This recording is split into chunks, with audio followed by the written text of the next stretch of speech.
you want to see the absolute chaos we have been looking at, and we're going to tell you all about it, because on Saturday, Carlo's own Willie Mullins and his son, jockey Patrick, brought home a dream-worthy victory at the Grand National. It was absolutely amazing. Fresh from celebrations and ahead of their homecoming tonight, we are joined by Patrick and Willie Mullins. Good morning to you both. Good morning, Willie. Congratulations. Thank you very much. A day to remember, a day I'll never forget anyhow. Is that Nick Rockett behind us, there we see, with all the crew? That's Knickers, as we call him in the yard. Bring him forward. Knickers. That's his nickname. Knickers, that's his nickname, yeah. Nick Rockett and Katie Wharton leading him up. So Katie's been looking after him, done a wonderful job. Now, just before we went live, we had Ruby Walsh fixing the camera. We had Patrick, I think, sweeping the yard. Everyone sweeping. So you got everyone involved to get you looking spick and span. No time for celebrating. No, you're all back to work straight away, Willie. Don't be talking about time. My clock is wrong, as you can see. So someone will probably write in about that. Willie, listen, you won, you had first, second and third in the Grand National, an iconic race. But for you in particular, to see your son winning, your interview after, it was an incredibly emotional day for you. Hugely. I mean, it's like, to put it in context, it'd be like a manager putting his son on in an All-Ireland to score the All-Ireland winning goal, or, you know, the FA Cup, something like that. So that's the way I felt about it. And, you know, as it was unfolding over the last two fences, I thought, you think of things like, you know, I'd love both my parents to have been there, people that would have loved the day. And indeed, Patrick said to me afterwards, he was thinking of his pal, Ronan Lawler, who was killed when he was 21 off a horse. And they were great pals all their lives, you know. So they're the sort of things that flood into your mind, not the actual celebration. Like for 20 minutes after the race, I didn't realise our horses had finished third and fifth and seventh. I just knew that we were 1-2, and after that, everything just, you know, just became a blank. I just sort of completely broke down with the emotion of it all. It's kind of fascinating to think of all the things that are going through your mind that we mightn't be thinking, of course we're not thinking of, as you're watching, you know, your horse and your son compete in this race, especially thinking of your parents and ones that have gone before. But I suppose the interesting thing about this, Willie, is that your son, is Patrick there? He's Patrick. There he is. Come on, Patrick, come forward to us. He's holding Knickers there. Let go of Knickers, Patrick, for a second. But you're always looking for a horse that suits Patrick, because Patrick, you're like one of the tallest jockeys around. Is that right, Willie? Yes, I mean, Patrick will be over 6'1". So, you know, looking at him coming up through life, I was thinking, would he ever make a jockey the size of him? Because his natural weight should be about a fit 14 stone even. And but with his commitment to the game, he's watched his diet, watched everything, and he's made an excellent rider. And then for a race like the Grand National, there's probably about 4 horses every year that he can do the weight on. And if we're lucky enough to train one of those 4, there's a chance he might get on it. Whereas last year, both Townend rode I Am Maximus, but this year it was different. And Nick Rockett became free at 11 stone 11, was it? 11 stone 8, which was just inside Patrick's sort of weight that he can do. And, you know, so it was a shot in a million in his career to get a horse that good in the race that he could ride in. You know, so when we go back over our careers, from the time you're that sort of height, you know, the first race we all watch in our world and the racing world is the Grand National.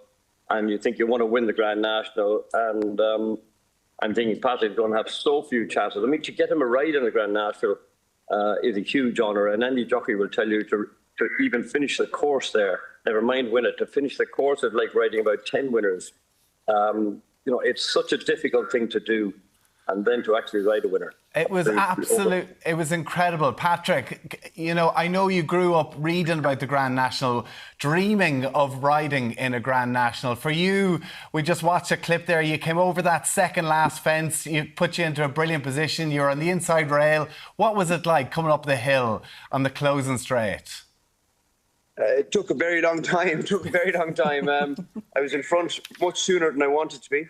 And it just took forever to get over the line in front. I was waiting for someone to come past me, some shadows up here on my outside, and and ruined the dream. But luckily, we got over the line in front. And it was Paul Townend, a good friend of yours as well, on I Am Maximus. You were neck and neck at one stage. What were you thinking then? Yeah, I knew it was Paul, and then I thought I heard in the commentator kind of came into my consciousness saying Meeting of the Waters, which my cousin Danny was riding. I was thinking, not fecking Danny coming to beat me anyway. But no, it was just, I didn't even celebrate crossing the line. You know, it was just, I just smiled. It was just pure happiness, to be honest. What about all those poor jockeys years ago being like, nah, you're over 5'7", not a hope, and you're getting on a horse, and you going 6'1", looking down on literally every jockey that we have in the country. That must be something else, is it? Sure it is. Look, sure, I know when I started riding, I thought I'd maybe ride till I was 20 or 21, and you know, we managed to keep it going. But I think Willie does most of the hard work. I get to do the nice stuff. Willie, you mentioned about you wished your parents were there for it. Let's talk about Nick Rockett there as well, and tell us how important it would have been for Sadie Andrew and what it would have meant to her, such an iconic race and such an iconic win. Yes, I haven't met Sadie for probably 60 years. We had made our first communion together in Goresbridge after school. And then they moved away and she emigrated to England, got married. And I just happened to meet her one day at the sales in England.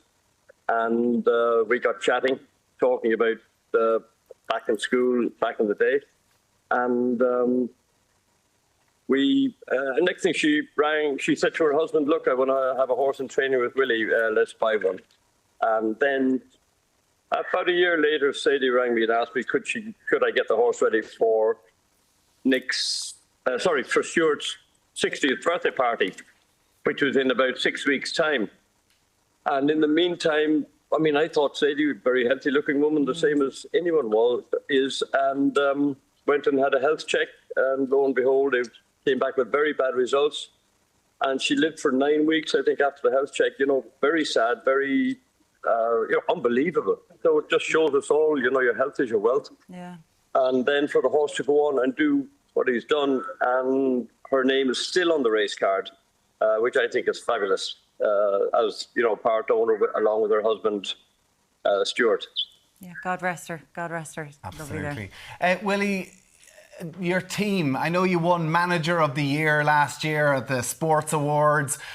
We saw everybody shoveling, sweeping the yard there to make it look spick and span. They're all standing behind you.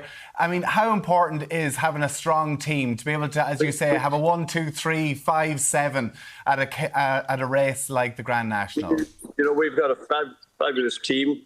I suppose like any trainer in the country, we've got the one great thing I love about our team is we've nearly got 50-50 men, women, girls, boys, whatever, male, female, which I think is huge. So, you know, girls in this job think they're not as strong, but they have different qualities with the horses. And I love that, the fact that we have that sort of divide between us. And Manager of the Year, yes, yeah. People say, well, how can you be Manager of the Year when you have horses? They can't talk back to you, but I get plenty of talk back from all my staff, and most of it, they're probably right all the time. And that's the sort of, I let them do the work. I try and give them the ability to think themselves and to tell me about the horses. Yeah. How they feel about the horses and what they feel about the horses is quite important to me, rather than me coming in and telling them what to do.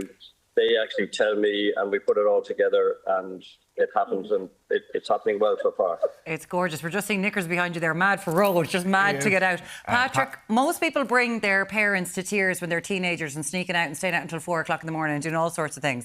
Your father was so beautifully emotional after you won that race, for the whole team as well, that I think it kind of touched a nerve with everyone here at home watching it.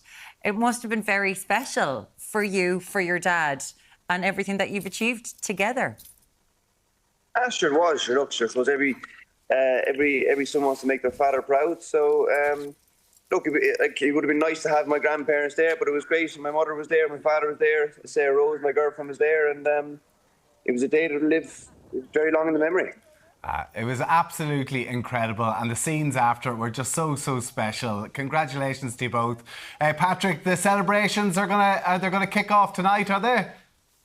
Oh, they've been kicking off the last few nights. There's a few sore heads there this morning. I think we're only at half time at this stage. So.